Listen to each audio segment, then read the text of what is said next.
to add more onto it, but it's really a big credit to Japan. And I think tactically they had the US tonight.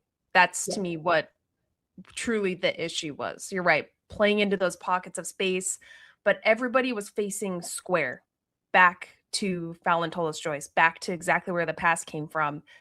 And there wasn't enough anyone doing anything dynamic that was breaking that press so that it didn't work. But McCall, you said it continuously kept going and going. And then I think even as early in the 25th minute, I don't know, you could feel the desperation almost, that you could sense that it wasn't working. And then you had the mistakes from, Fallon in the back, taking too many touches, and Japan's press being so aggressive. But Lori, I want you to explain what about Japan's press is so good? Because McCall, you said it too. It seems like the space is there. It's truly not. But what is it that they do? Because you had said you were just so impressed with how they were able to jump. Yeah, one is the timing, and they all are on the same page. So it's not like, okay, we have one or two. They go in a block. And even if there's a little bit of space, because we saw Jaden Shaw actually pick up the ball a few times right in front of the back line, even if when we broke their press, they're still able to get numbers back. So it is the front group that go together and pick you off. And it's the pressure that they do it. So as soon as you make a bad touch, it's not actually the first, they'll invite the ball in. And then if you take a little bit of a loose touch, that's when they come. And it's not just one player, it's two, and they smother you. But like I said, if we can beat that, Jaden Shaw had some time, but then they're so organized defensively that they'll foul at the right times. How many times do we see them foul, bring down Sears? They know the tactical fouls, or they're just getting numbers back. And so it's super savvy as well.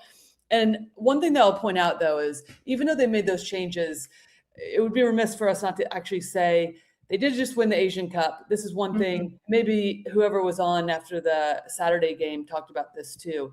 But this is a team, and Emma has talked about it as well, that's had a lot of time together. There's a ton of structure. They have a very specific plan in the way they want to set up, the way they want to press and play. And so it is dialed in as well. And I think that felt like a little bit of the difference tonight, regardless of their changes. There's more repetition specifically on what they're trying to do than I think us quite yet, right? In terms of being honed in on what's our group. Today, round 2, Japan outwitted our youthful roster. And quite frankly, reminded me of the 2011 roster who won the World Cup and beat us. Why are you going to bring that up? Why are you going to drama at this hour, McCall? Is anyone surprised? Yeah. We should have won that in the first 45. And then honestly, Amarisawa took over. Yeah, you're right. 100%. McCall, on that though, like we're talking about, Laura, you said, Japan made 9 changes as well. And we have to expect the unexpected. We kind of expect now Emma Hayes to make drastic changes going into match day 2, that everybody's going to get a shot. Everyone's going to get an opportunity in some form. Are we kind of hitting that mark in time where it's like, this ain't what we should be doing anymore? Did this game kind of indicate that to you? Because we lost this game, now I think we'll really see Emma's true colors because now she's going to want vengeance. She's going to want to end the 3-game series on a win. And I think she's going to put her best foot forward, her best starting 11, her best players out there. And that's why I think this is actually going to turn into a positive thing, because now we get to be like, okay, no more messing around. We've got about a year until we announce the roster for the World Cup.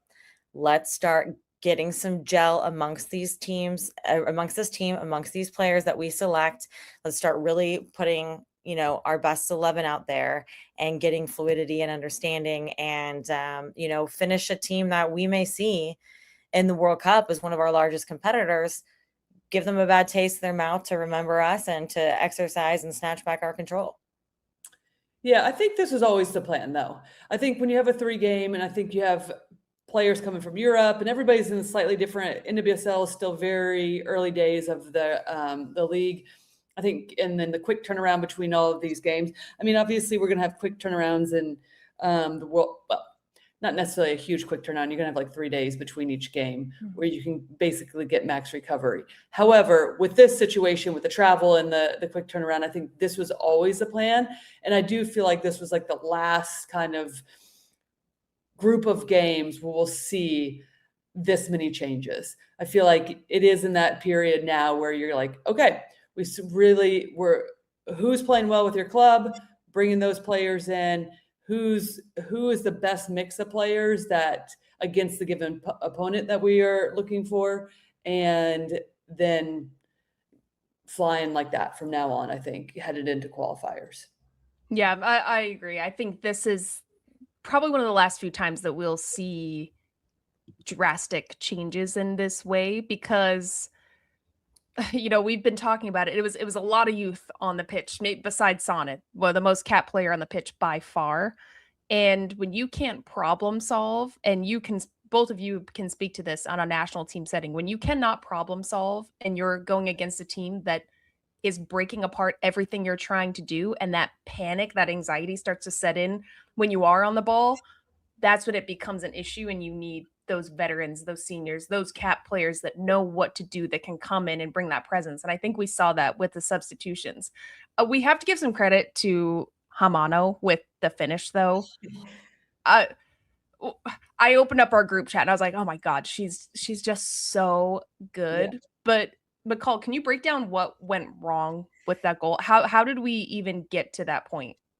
And we were loose in the midfield. And I think both games, our passing out of the back was quite loose. And we were losing balls low in our own half of the field that posed risk. One of their players picked the ball in the midfield, started to run. It's a press, right? It's a press. Yeah. There's a loose touch in like the high midfield, and then just took a couple touches centrally to engage. And there was a player out wide that she saw was 1v1. And for me, as a left back, Lily Real just needs to she can't dive in like that, right? She just kind of wound her up, chopped her, and brought it inside to have a window for the shot. So you got to keep moving your feet, got to keep staying in the window of the shot. She chopped her, opened it up. And then honestly, I don't know if Fallon could have saved that, because I'm not a goalkeeper. I shouldn't speak to that, but it just seemed like it kind of went right underneath her bar, through her hands.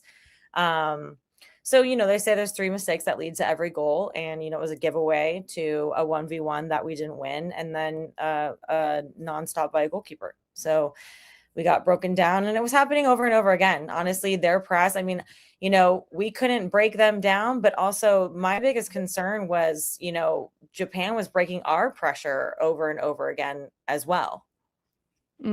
My biggest concern actually was, okay, US goes down a goal. Now what? This is going to happen. Now what? What's the response? And even with the substitutions coming in, 65th minute, you have Rodman, Wilson, Davidson,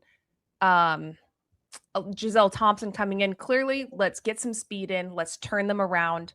And we saw some bright moments. There was a ball from Tierna Davidson to Sophia Wilson, and I was like, this is vintage U.S. women's national team. This ball right here, wrapped off the center back, needs a touch, should get the finish, ends up going a little bit beyond her. But then I got so confused why the U.S. was swinging the ball across the back line and so many negative passes with 4 minutes left. Yeah, that's where I get a little concerned. Yes, because we had no solution. It's like we were told one way to play, and then we couldn't adapt. And you can't wait till halftime every time to make your adjustments. You have to have players out there that can think of themselves, grab the game by the reins, grab the team together, and say, hey, this isn't working. Let's try something else. And we just didn't have a route to. Even with all of the veteran players that came in, though, Lori, that's where I was a bit lost.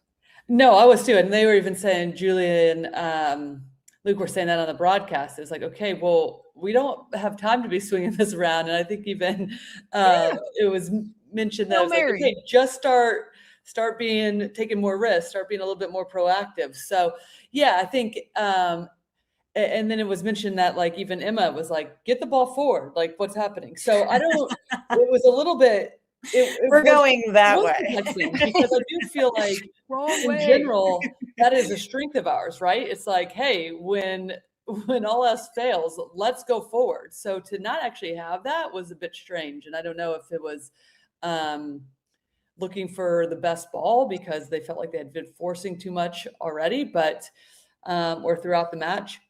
However, I think this is the overarching feeling for me was, okay,